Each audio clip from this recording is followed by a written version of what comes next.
Aji Saka dan huruf Jawa. Assalamualaikum warahmatullahi wabarakatuh. Selamat berjumpa lagi dengan Mbah Suro, yaitu melanjutkan dongeng-dongeng kita di hari-hari yang lalu. Untuk kali ini Mbah Suro akan menyampaikan atau mendongeng, yaitu yang berjudul Aji Saka.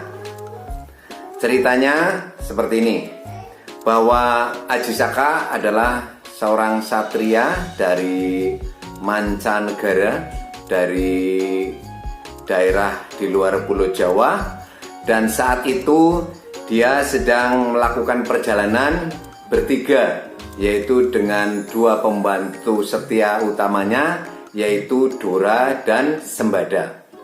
Nah, karena perjalanan yang sangat jauh melalui lautan, mengarungi lautan yang sangat luas, sehingga dalam perjalanannya ia kelelahan dan singgah di sebuah pulau. Pulaunya itu namanya Pulau Majeti. Mereka beristirahat, makan, masak, dan sebagainya. Setelah cukup beristirahat, maka mereka akan melanjutkan perjalanan, yaitu ke tanah Jawa. Nah, sebelum melanjutkan perjalanan, Aji Saka pesan kepada Sembada. Hai Sembada, tinggallah kamu di Pulau Majeti untuk sementara waktu, dan ini saya titip pusaka berupa keris. Pesan saya, jangan kau berikan pusaka saya kepada siapapun kecuali aku sendiri yang akan mengambilnya.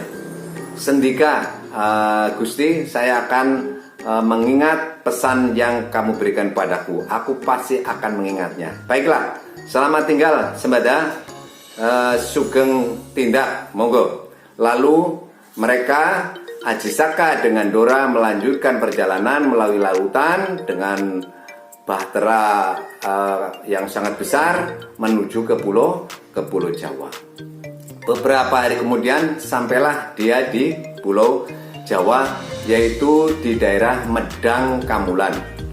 Karena sifatnya yang sumeh, yang suka tersenyum, suka menolong, Aji Saka dan Dora mudah diterima oleh masyarakat sekitar situ. Dan Aji Saka bertempat tinggal di seorang tua, seorang janda di daerah situ, dan dianggap seperti anak-anak sendiri. Mereka membantu keperluan. Suatu hari Mbok Randa tersebut termenung dan melamun. Ada apa Mbok? Kok kelihatannya murung dan termenung?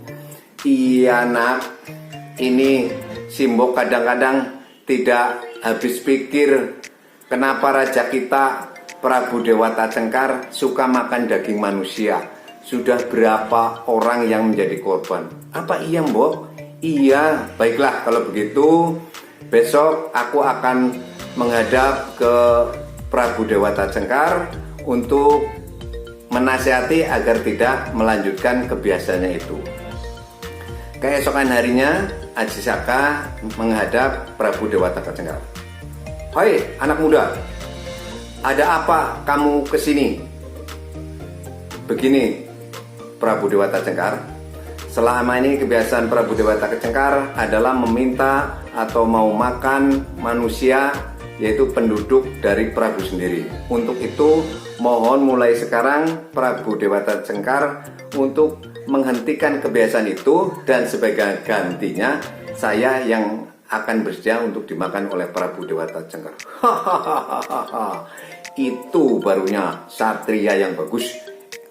Masih muda, dagingnya masih enak, saya terima.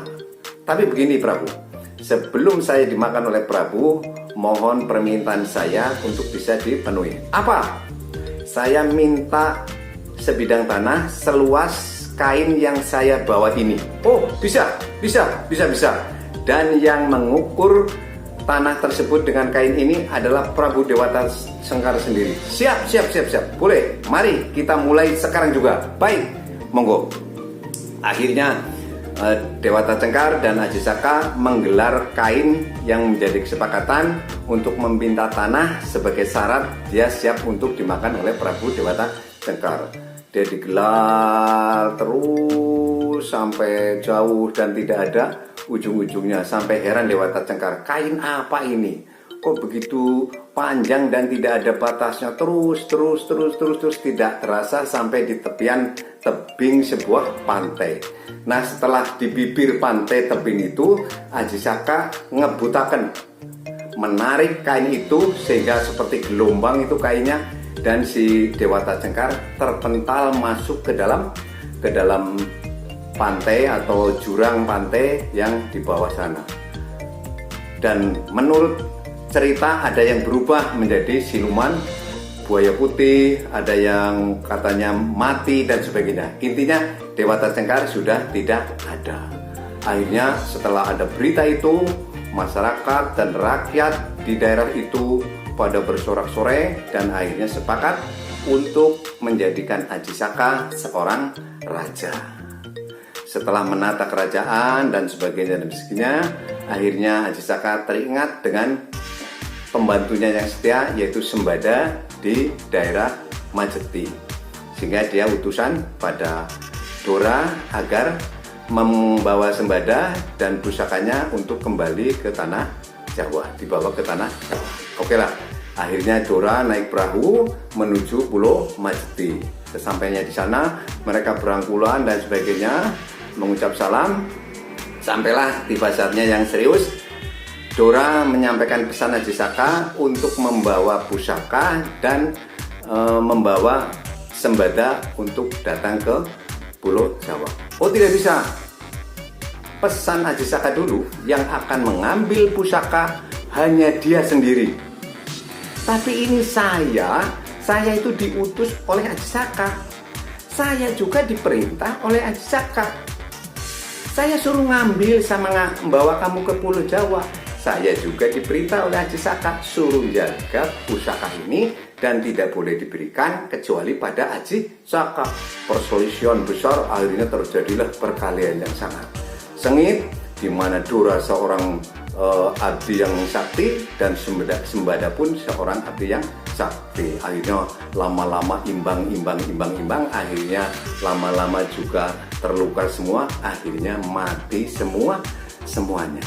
Nah, Aji Saka di Pulau Jawa menunggu Dora dan Sembada terlalu lama. Akhirnya, kenapa ini orang kok disuruh pulang ke Pulau Jawa kok terlalu lama? Akhirnya dia sendiri ya yang pergi ke Pulau Majeti.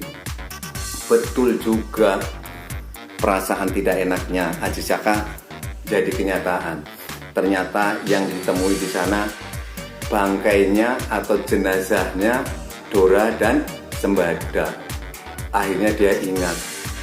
Dia sangat menyesal karena dia tidak ingat pada perintah atau apa yang dikatakan dulu, bahwa Sembada tidak mungkin akan memberikan pusaka kecuali pada dia, dan Dora tidak mungkin akan kembali kalau tidak membawa pusaka, karena mereka adalah abdi-abdi, pembantu-bantu yang sangat setia padaku. Akhirnya dia menyesal dan memohon maaf pada Yang Kuasa dan memintakan mohon maaf atas kesalahan kedua abdinya.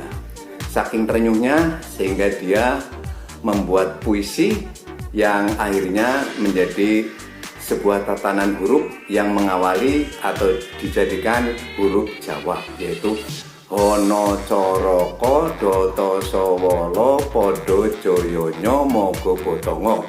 Katanya itu mengandung arti seperti ini. Untuk lebih enaknya saya pakai gitar ini. Hono Coroko iku jare ana utusan, Doto Sowolo utusane padha kerengan, padha joyonyo padha kuat lan didayane, moga potongo wusanane gari badange.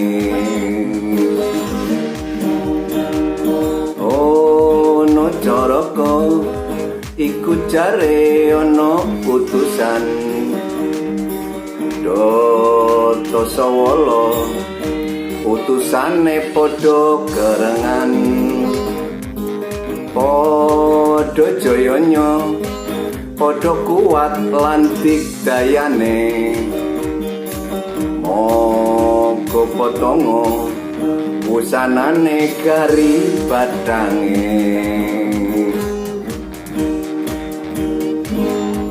Itulah cerita Aji Saka yang mengawali terciptanya huruf Jawa.